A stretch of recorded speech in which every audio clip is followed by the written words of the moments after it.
Colgate Dental Cream to clean your breath while you clean your teeth and help stop tooth decay, and Luster Cream Shampoo for soft, glamorous, caressable hair bring you Our Miss Brooks, starring Eve Arden.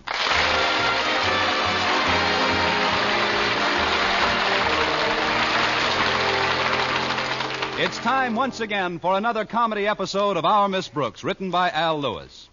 Well, most school teachers are accustomed to early rising. But last Friday morning, our Miss Brooks, who teaches English at Madison High School, was awakened a little too early by her landlady, Mrs. Davis. Connie! Oh, Connie, I've got something to tell you. Are you up? I am now, Mrs. Davis. Is it 7 o'clock? No, dear, it's only 5 o'clock. I hope you didn't wake me up to tell me I've got 2 more hours to sleep. Oh, certainly not. I thought I heard a noise in the kitchen. Oh? What sort of a noise? Well, first I heard something that sounded like footsteps in the backyard. And then there was a sound of a pane of glass breaking. Then the window slid up. Then there were some more footsteps in the kitchen. And then there was a sound of the refrigerator being opened. Did you go into the kitchen to investigate? No, I figured it was only the cat. Minerva? Well, she wouldn't go to the refrigerator. She likes her milk warm. It's probably just your imagination, Mrs. Davis. Now, let's go back to sleep, huh? But, Connie, as I think back, those footsteps were pretty heavy for a cat. Please, Mrs. Davis, if you're trying to frighten me into thinking there's someone in this house, you've succeeded. Hand me my robe, please. The one on the chair with the extra heavy tassels on the belt. Oh, here you are, Connie. I'll go put my slippers on and join you in the kitchen. All right. Oh, this hallway is nice and dark. Why do they always have to put the switch on the opposite end from where you are? I'll just feel my way along the wall and... Oops! Who's that? All right, don't move now. Who are you and what are you doing in this house? I'm looking for my slippers, Connie. Maybe they're under my bed. I'll go see. Oh, sorry, Mrs. Davis. I've got my bearings now. Here's the kitchen door. Ooh! I beg your pardon. I didn't mean to startle you with the flashlight. It's just a tool of the trade. If you're looking for the gas meter, it's outside. I'm not looking for the gas meter. Anybody else living here besides yourself? My landlady, Mrs. Davis. But this seems like a strange time to be taking the census. I'm not taking the census either, Miss... Brooks. Connie Brooks. How do you do? My name's Joe Phillips. Oh, happy to shake your flashlight, Mr. Phillips. If you're looking for money, I can save us both a lot of time. I'm a school teacher. Oh, no, I wasn't looking after money. I just broke in to raid your icebox. Of course, if I'd have known you were a school teacher, I'd have brought you a sandwich. But I don't understand. If you're just after food, why didn't you go to a restaurant? I got a dandy answer for that one. They charge. You see, I've been out of work for several weeks now, and since I was a kid, I've always been led to believe that starvation is a very unsatisfactory career. So when I'm hungry, I just take a chance and drop into various kitchens. I never heard of such a thing. Sit down at that table for a minute. I've got to hear some more about this.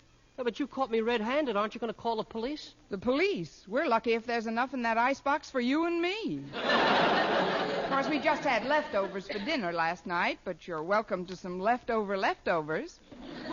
Well, to tell you the truth, I wasn't thinking about dinner. What I had in mind was breakfast. Oh, I'm sorry. I lost my head. I'll just step out on the back porch and get the milk. I brought it in with me. That was very thoughtful. Did you look around, Connie? Is everything all right? So far, so good, Mrs. Davis. This is Mr. Phillips. He's a burglar. Oh. How do you do, Mr. Phillips? Have you been here long? Not very, Mrs. Davis. Why? Because I thought I heard someone moving around in here before. Did you notice anybody? Oh, just a little cat out on the back porch. Oh, that's Minerva, but it couldn't have been Minerva because he's a burglar. Yes. He claims he's just after our vitamins, Mrs. Davis. He doesn't seem very violent, so I thought I'd give him a bite to eat and get the rest of his story. Well, for heaven's sake, I'll put on some coffee. Thanks, Mrs. Davis. Could I trouble you for the address here, please? The address? Why do you want that? Yeah, seems to me you found the place all right without the address. Well, I like to jot it down in my little black book. You see, I keep a record of every kitchen I've visited. And as soon as I can afford it, I'm going to pay back everyone who's contributed to my nourishment. Yes, ma'am, I'm going to throw the biggest party you ever saw. Dinner party, huh? How many on your guest list so far? About 150 couples. With all those people, you'll have to break into a pretty big restaurant. Oh, that's one shindig I'm going to pay for. I realize I'll have to find a pretty good job before I can do that, but I really intend to make the effort. Well, good for you, Joe. Yeah. I must admit that in the past, steady work has always seemed quite repellent to me, but, well, it's the only way to get even, I guess. Here's some cereal, Mr. Phillips. The coffee will be ready in a minute. Thank you. Tell me, Mr. Phillips, in your little food raiding expeditions, have you ever been caught before tonight? No, ma'am. But I was almost caught last night. And the setup looked so lovely. It was about 7:30 in the evening. Here was this man fast asleep on a couch. Here was this big bowl of fried chicken on a table behind him. And here was this open window right near it. But just as I reached in to grab it, he woke up. You never heard such a bellowing in your life. Chased me 15 blocks before I finally shook him. Well, that's one way to work up an appetite. Chicken wasn't worth it. Things fried in deep fat murder me. Well, look, Mr. Phillips, if you're serious about wanting to pay back your food debts, I may be able to help you. Our school custodian has been sick for a few days, and I might be able to get you a job filling in for him. Please, not while I'm eating. Here's your coffee, folks. While we're on the subject of eating, Connie, I've been invited over to my sister Angela's for dinner. I'd like to ask you along, but Angela hasn't been very well lately, and I wouldn't think of bothering Angela, Mrs. Davis. Don't worry about me. I'll have a nice dinner in the drugstore. Oh, don't do that, Miss Brooks. If you're short of funds, why not have dinner with me? Thanks just the same, Mr. Phillips, but I hate to eat and run.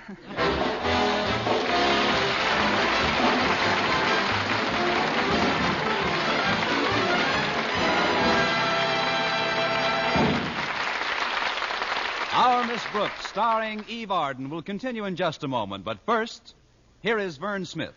No other dentifrice offers proof of such results. Proof that Colgate Dental Cream helps stop tooth decay before it starts. 2 years research at leading universities using Colgate Dental Cream, hundreds of case histories, makes this the most conclusive proof in all dentifrice history on tooth decay.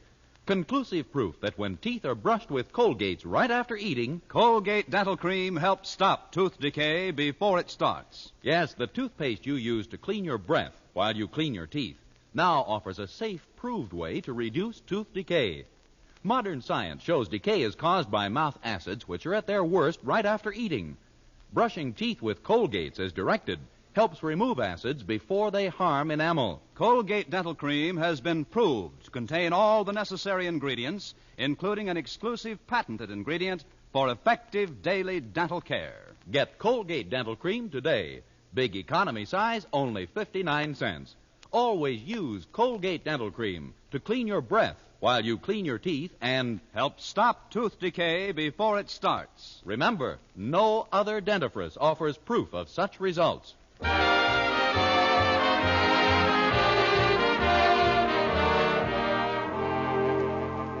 after breakfast, Mr. Phillips helped with the dishes, those he didn't swallow, and we arrived at school several minutes before my first class. You are now in the hallowed halls of Madison High, Mr. Phillips. On your right is the office of our beloved principal, Osgood Conklin, known to the faculty as the Lion's Den. Good morning, Miss Brooks. And directly in front of you is the lion's cub, Harriet. Miss Conklin, meet Mr. Phillips. Hello, Miss Conklin. How do you do, Mr. Phillips? Just call me Joe. All right. Then you just call me Harriet. Okay, Harriet. Now that we're all engaged, I'd like to ask you something, Harriet. Has the custodian returned to work yet? No, Miss Brooks, he hasn't. As a matter of fact, Daddy has asked me to see that the things that need fixing around here get fixed, at least until he can get somebody to take Mr. Jensen's place. Oh, then we're just in time. You wait right here, Mr. Phillips. I'll arrange an interview with Mr. Conklin. Okay, Miss Brooks. Come in. It's me, Mr. Conklin. There's something I'd like to talk to you about. Very well, Miss Brooks, but first there's something I'd like to discuss with you. It seems the salary checks have been held up this month, and, well, this is a very embarrassing statement for me to make, but I'm short of funds. If you think that's an embarrassing statement, wait till you put your next question. I'm flat broke myself. Oh, I wasn't thinking in terms of borrowing money, Miss Brooks. Oh. But as I recall, my daughter Harriet brought you home to dinner one night last week. Now, my wife left town yesterday to visit her mother, and while I don't feel that you owe me a dinner, well, I am one up on you. And after tonight, you'll still be one up on me. You see, Mr. Conklin, Mrs. Davis is visiting her sister tonight, and I'm going to eat in the drugstore. But about this matter of a new custodian, Mr. Conklin, I'd like to tell you about... Maybe the grocer would extend my credit and Harriet... Please, sir, I didn't finish talking. What? Oh. I'm sorry, Miss Brooks. You'll have to forgive my preoccupation with the inner man, but I haven't had a square meal in 2 days. Last night, Martha left some delicious fried chicken for me on a table, and somebody made off with it. Well, that's too bad, sir, but... Oh, no. Did you get a good look at the man? Well, it was pretty dark, and How did you know it was a man? Well, if he was reaching through the window, why, it must have... How did you know that he reached through the window? Well, it's only natural. If you were napping on the couch, there was no other...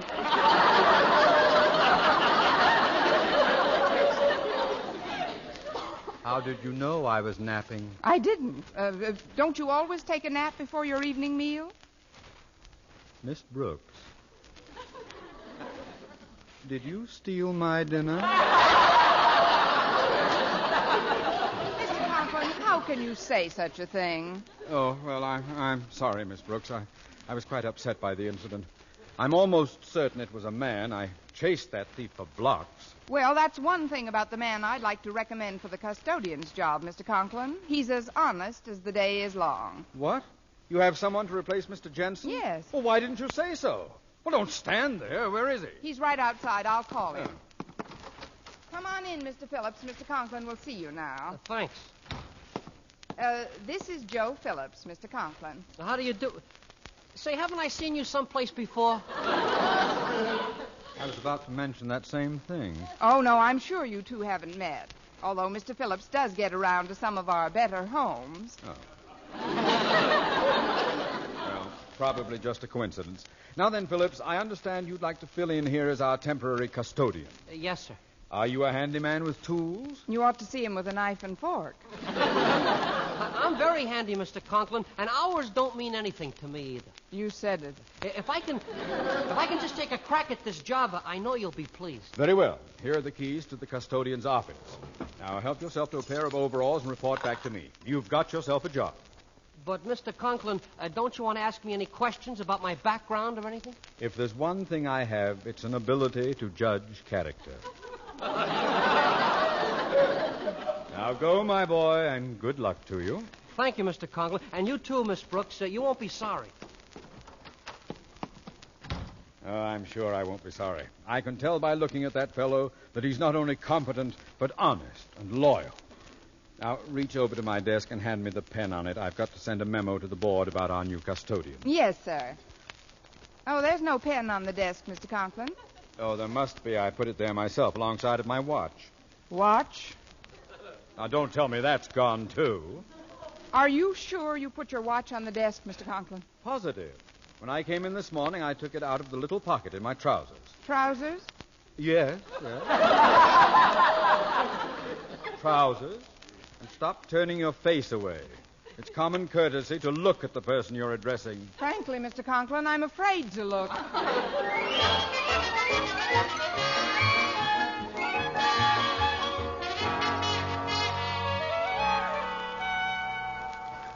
In spite of the circumstances under which we had met, I was determined to give Joe Phillips a chance. By lunch period, I felt confident that he was taking advantage of his chance, because 4 desks, 2 sewing machines, and a typewriter were reported missing. I didn't completely lose faith in his honesty, but it was ebbing pretty rapidly.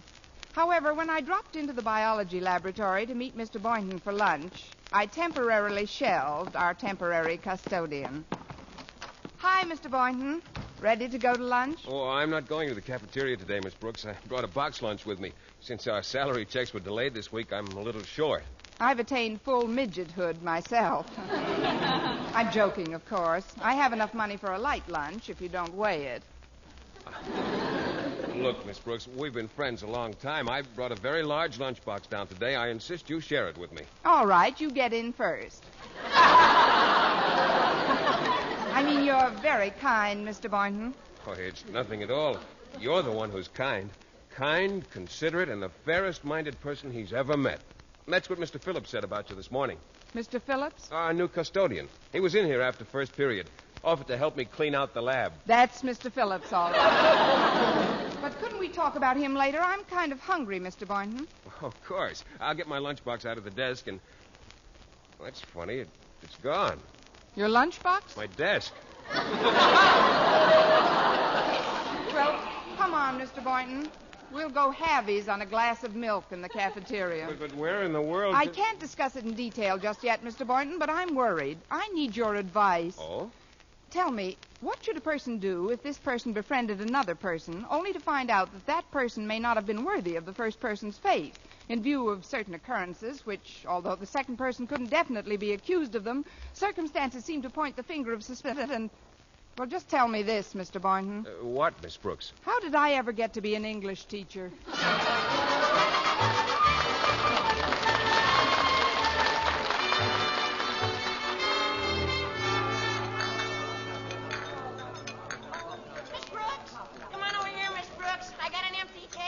Oh, thanks, Walter. The cafeteria's pretty crowded today. Mr. Boynton's just getting me some milk. This chicken a la king is swell today. You ought to try it. It does look good. But, Walter, I'm surprised at your table manners. You're eating with your fingers. Everybody's eating with their fingers today. The silverware's all gone. Yeah, including a fine set of Easterling knives and forks donated by the wife of Madison High School's founder, Mrs. Yodar Critch. Well, she'll never miss them. She's been dead 10 years. Oh, but this is awful, Walter. I can't help feeling it's my fault. Your fault? What did you have to do with it? I've got to tell somebody, and it might as well be you. Have you noticed the new custodian bustling around school today? Yeah, come to think of it, I have. He seems like a very industrious chap. He's industrious, all right. That's why I feel so responsible. Do you know where I met this gentleman? Where? In my kitchen icebox at 5 o'clock in the morning. Wasn't it awfully chilly? This is no kidding matter, Walter. This Joe Phillips broke into our place this morning, and when Mrs. Davis and I caught him, he said he just wanted a meal. He seemed so sincere, I brought him down to school and got him a job. Gosh, Miss Brooks, you mean you talked Mr. Conklin into hiring a crook? At the time, I was convinced he wasn't a crook, but in view of the day's events so far, I am now convinced that in spite of his very convincing approach, I was prematurely convinced. This isn't one of my better days. Gosh, Miss Brooks, there's no reason for you to be so upset about it. Why don't we just call a cop and have him tossed into the pokey? Because we haven't any evidence, Walter. Besides, I'd like to get him out of here without Mr. Conklin's knowledge. I'll never hear the end of it if he discovers I'd recommended a criminal. Well, there must be something we can do. Oh, you should have called the police last night when you had him dead to rights. Hey, wait a minute. I've got an idea. You've got to get him back to your house again tonight. Have you got something you could lure him with? I like to think I have. Oh, but his most vulnerable spot is his appetite. He'll eat anything, as long as it isn't fried in deep fat. That murders him. Great. Then all we have to do is drop a casual remark that you're having a big turkey dinner at your place tonight, and that you're leaving the house right afterwards. Where am I going? To the show. The Baron of Arizona just came to town. Is he taking me? No, that's the name of the movie. Oh. Now, you tell Mr. Boynton about our plan and have him at your house tonight at 7:30 or so. Quiet, Walter. Phillips is coming over here. Now, remember, you know nothing. Right. Well, good afternoon, Miss Brooks. Hello, Mr. Phillips. This is Walter Denton, one of my students. Well, glad to know you, son. Enjoying your food? Oh, he's enjoyed every handful. Sit down, won't you? Thanks. I'm kind of tired. I've had a very busy morning. Yes, I know. Of course, I'm not too familiar with the job as yet. Don't worry about it. I'm sure you'll pick things up as you go along. Mr. Conklin's expecting big things from me, I guess, and I'm going to do my best not to let him down, but after all, I only have 2 hands. If you had more, there'd be no school by now.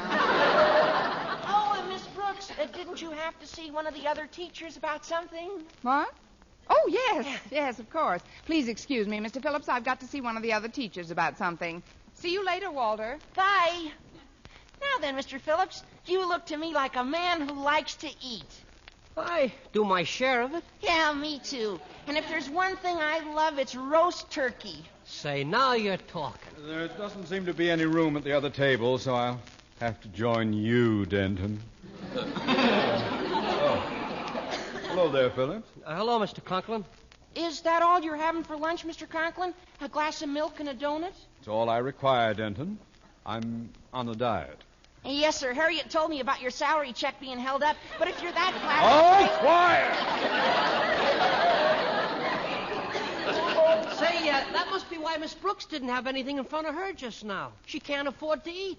Don't be silly. She's purposely not having any lunch because her landlady, Mrs. Davis, is roasting them a big turkey for tonight. A big turkey? A big turkey? A big turkey.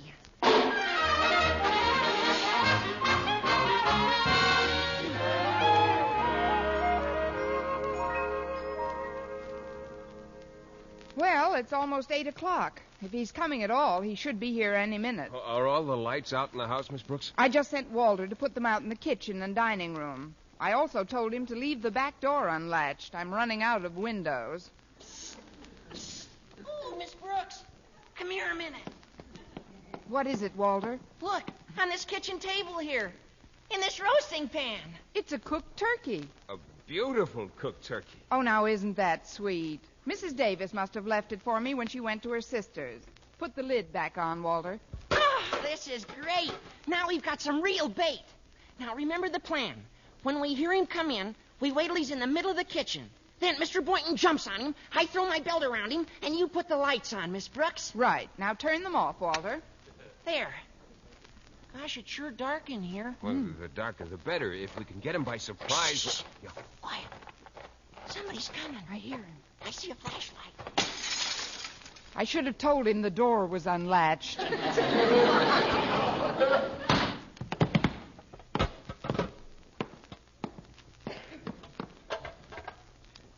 He's eating it.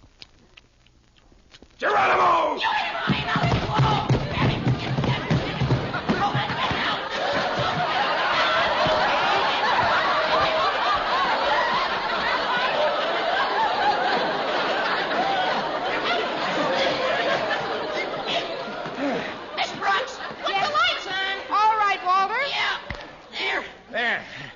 We've got you.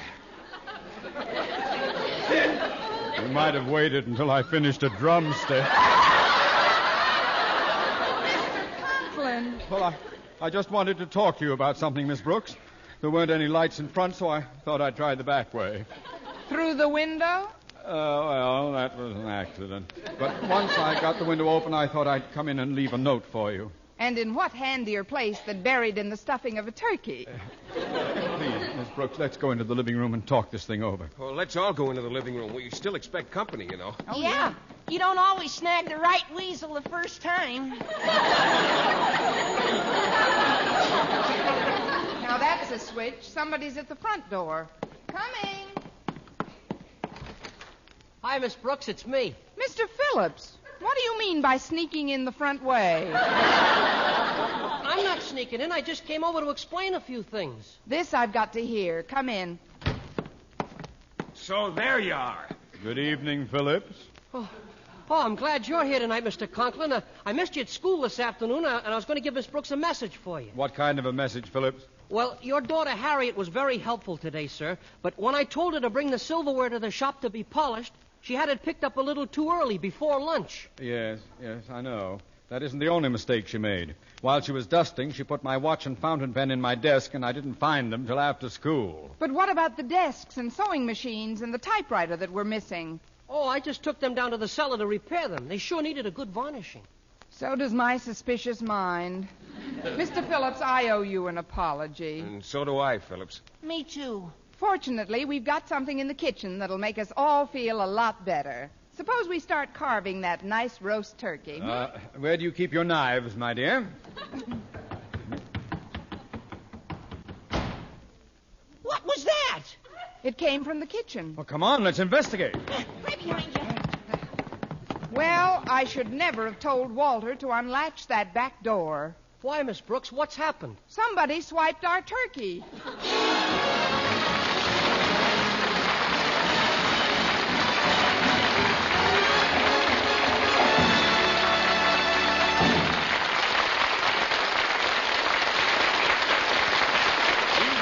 Returns in just a moment, but first... Dream girl, beautiful luster cream girl. Tonight? Yes, tonight, show him how much lovelier your hair can look after a Luster Cream shampoo. Luster Cream, world's finest shampoo. No other shampoo in the world gives you Kay Daumit's magic blend of secret ingredients plus gentle lanolin. Better than a soap, better than a liquid. Luster Cream is a dainty cream shampoo. Leaves hair 3 ways lovelier. Fragrantly clean. Free of loose dandruff. Glistening with sheen. Soft. Manageable. Even in hardest water, Luster Cream lathers instantly. No special rinse needed after a Luster Cream shampoo. So gentle, Luster Cream is wonderful even for children's hair. Tonight, yes, tonight, try Luster Cream shampoo. Dream girl, beautiful luster cream girl. You owe your crowning glory to a luster cream shampoo. And now, once again, here is Eve Arden. The Red Cross provides immediate help for victims of disaster, as well as long-term help. The rebuilding and repair of homes, extended medical care, and where needed, even the training for a new job. During 1949, almost 300,000 persons in over 300 disaster operations received vital Red Cross aid. This cost over $6.5 million. This year, when you contribute to the Red Cross, give generously. Help the Red Cross continue its good work.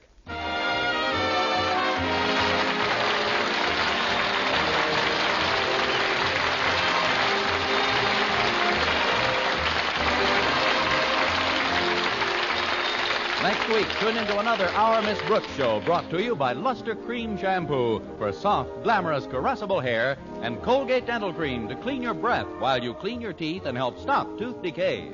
Our Miss Brooks, starring Eve Arden, is produced by Larry Burns, directed by Al Lewis, with the music of Wilbur Hatch under the direction of Maurice Carlton. Mr. Boynton is played by Jeff Chandler, Mr. Conklin by Gail Gordon. Others in tonight's cast were Jane Morgan, Dick Crenna, Gloria McMillan, and Bob Sweeney.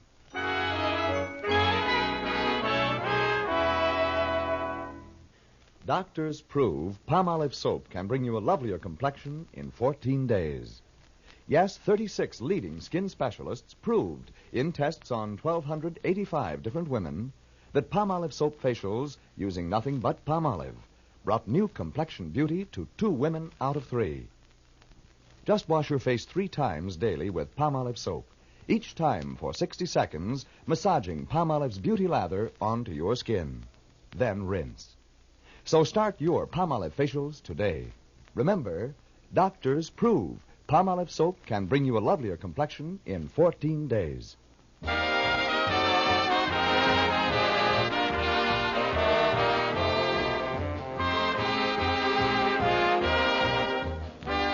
For mystery liberally sprinkled with laughs, listen to Mr. and Mrs. North, the exciting, fun-packed adventures of an amateur detective and his beautiful wife.